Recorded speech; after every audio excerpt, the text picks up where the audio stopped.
Let's get stuck into these new open wheelers, eh? Come on, nigga!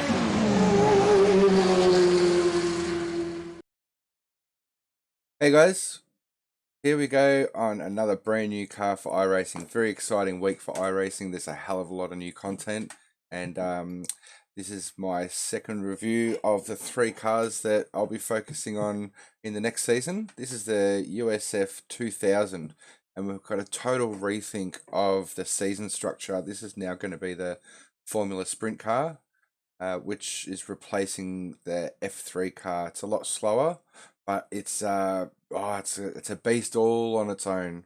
So have a quick look around while I tell you guys, you're all awesome. Thank you very much to everyone who watched my video yesterday. It was actually my most successful video of the channel over a couple of years. So thank you very much for that. And yeah, if you keep liking this content, make sure you subscribe down below, and hopefully you can be as entertained as I am with all these new cars. It's a very, very hard car to get your head around. We'll have a look inside the cockpit.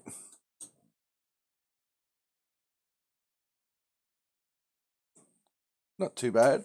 Not a lot to it. I like the little display. Very cool.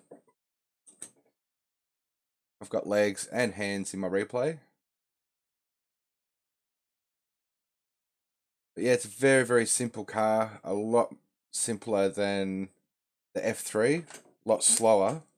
But it's very active. There's a lot going on. A hell of a lot going on. I really enjoy the car.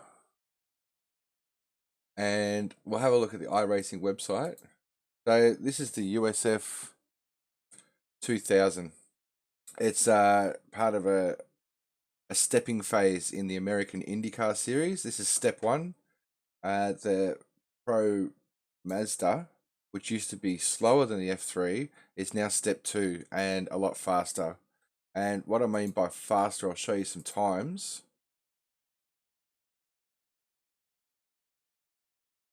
So this is a race that I've just done. Really enjoyed the Battle of the Little Wings in week 13 is phenomenal.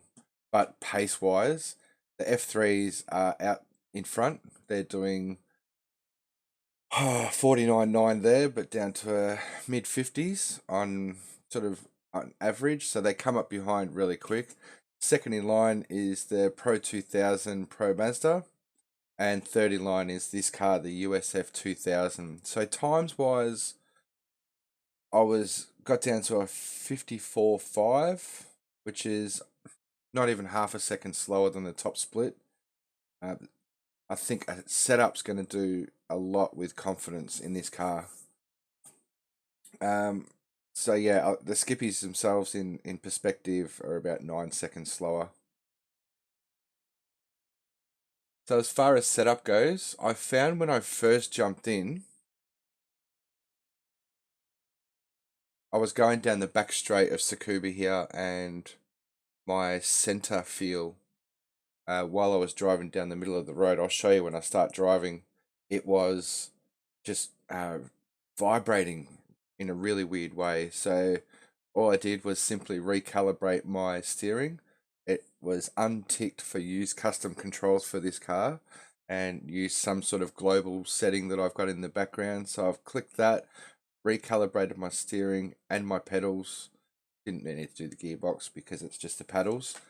And away we go. So it's setup wise, all you've got for aero and tires now is base pressures, and you've got your front aero and your rear aero.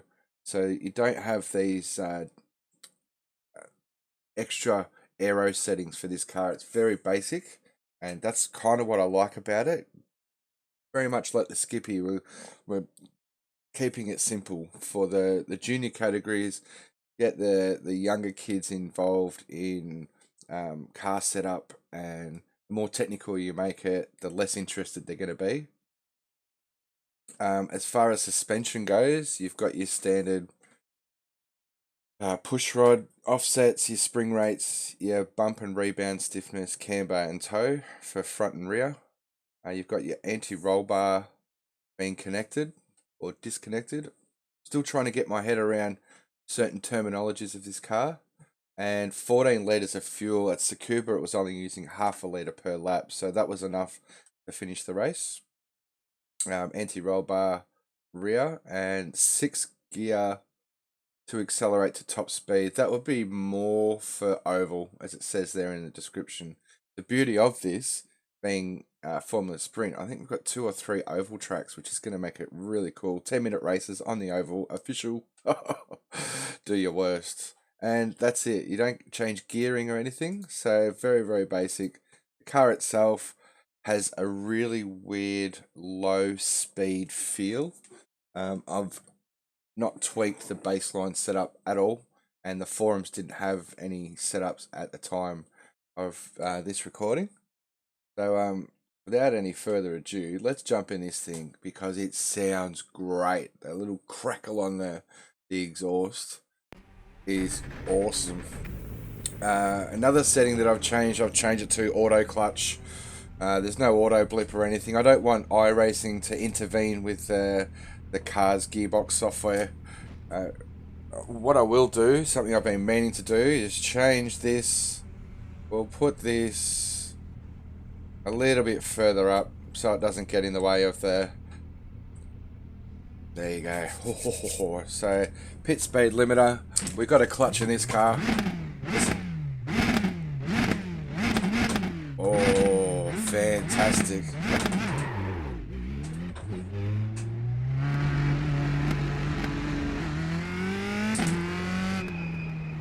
So what I've found, especially with this corner here at Tsukuba, trying to really push the car and throw the car in, I was just losing the rear end. You can feel the front slide away straight away. So feeling wise, it's very active and alive, or it's the handling itself is really talking to you. That exhaust, crackle. So when I first jumped in the game, look at this. It's not as bad now, but I was doing this while I was holding the wheel. So make sure you recalibrate your wheel when you first jump in the car. I've added a little bit of front wing to this.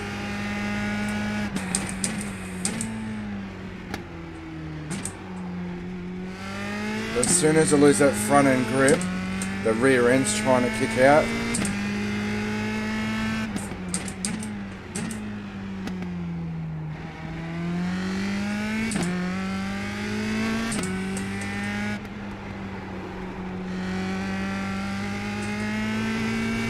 And the faster you go, the more confident you get with the aero. But once the car slows down, mayhem. So let me know what you think, guys. I mean, iRacing's, it's an American company, and they're going to move their focus towards what they're into. So the Formula Sprint being an F3, the F3 is an internationally renowned car, where this is an American car.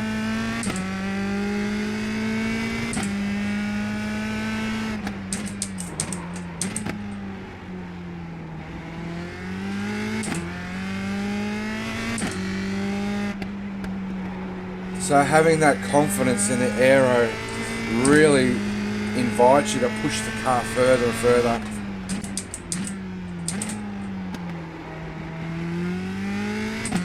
And I've got the Fanatec V3 pedals, and I thought maybe I had my force factor turned on within the options. That's why I'm not getting that comfort. Get on throttle early, or the aero just holds it.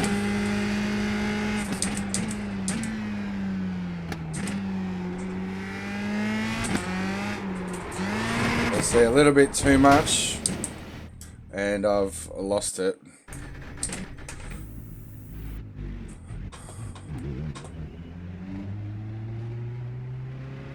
We'll let these two guys go past. Sounds great. Alright, we'll do one more run. The noise of the engine, ooh, it's just crisp, raspy, alive. And it feels like it's really affecting the attitude of the car, like it's actually really bolted hard into the chassis. So you've got to be as smooth as you can with your downshifts coming into a corner. So we did a 54.4 there, which is actually my fastest time. The cold tyres. And that front end says, I don't think so, Tim.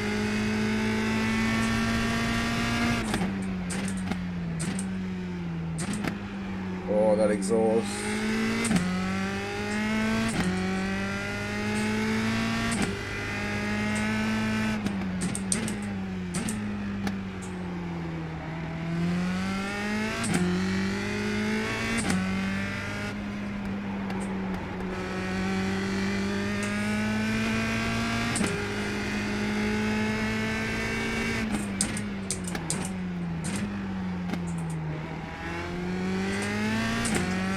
So this is a standard Battle of the Little Wings practice session.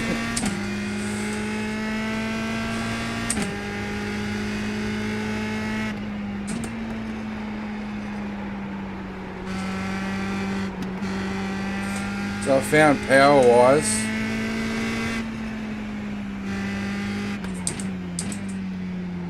so that's Tony he's in the USF.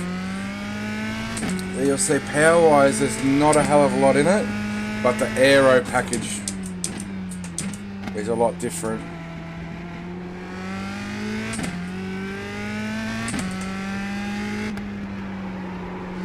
So now I've got a little bit of heat in the tyres. I feel a lot more comfortable sliding that front end.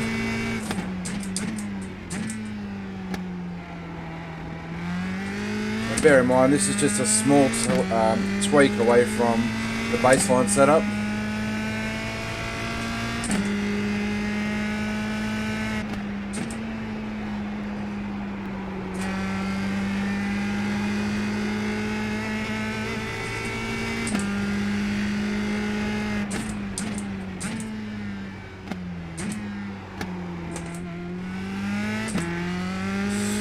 So it's going to make especially in a Formula Sprint, I'm not too sure whether it's rolling start.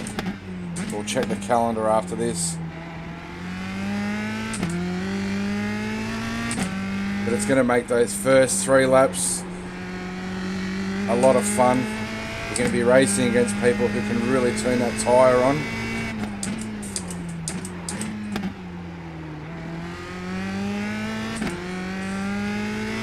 Alright, one more lap. Try and get a nice clean lap, eh?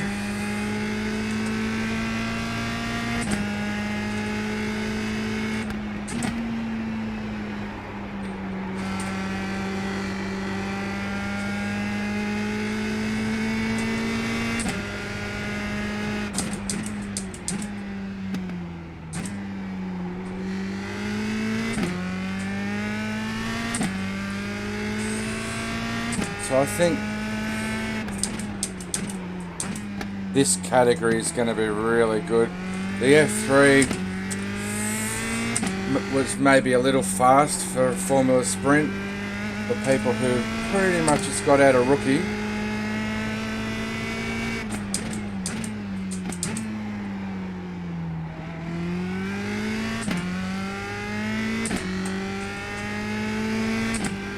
Now 54.1 optimal now.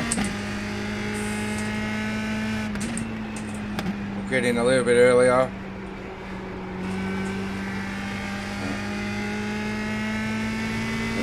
Still my best lap.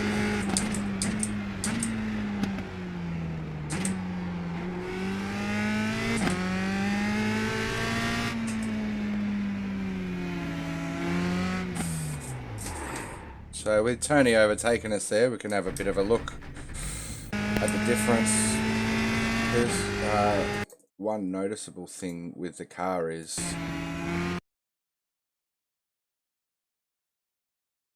the wheelbase and the dimensions are exactly the same between these two cars.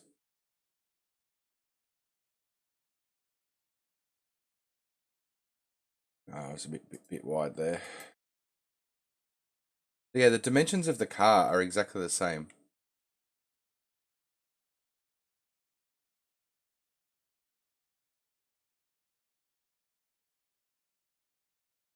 It's a lot flatter wing. The design of the car is a lot different.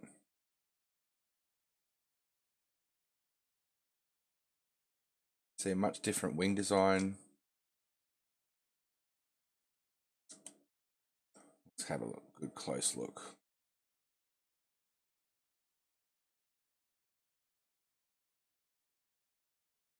So this is the Pro Mazda. And that's the car we're looking at today. So the USF2000. Oh, it's a really alive little car. There's your Pro Mazda. There you go. The differences are subtle. Oh, we don't want to look at him. You can see the rear wings are much different design. The front wing a lot more elaborate on the Pro Mazda, so you can see there's going to be a lot more setup changes being the next step. You're looking at the car a lot differently and more in depth, but I really like this car. Let me know what you think, guys. Do you think iRacing going to an American focused rookie championship, getting rid of the F3s? Don't worry, the F3 standard championship is still there, but yeah, they've gone American. Well, thanks to everyone who watched. Really appreciate it. If you haven't yet, click on that subscribe button, but make sure you do give us a big thumbs up. And come check me out on Twitch on the weekends. I'm doing car reviews through the week. I will be having a good crack at the racing in these cars on Twitch on the weekends. And also, come check out my community race.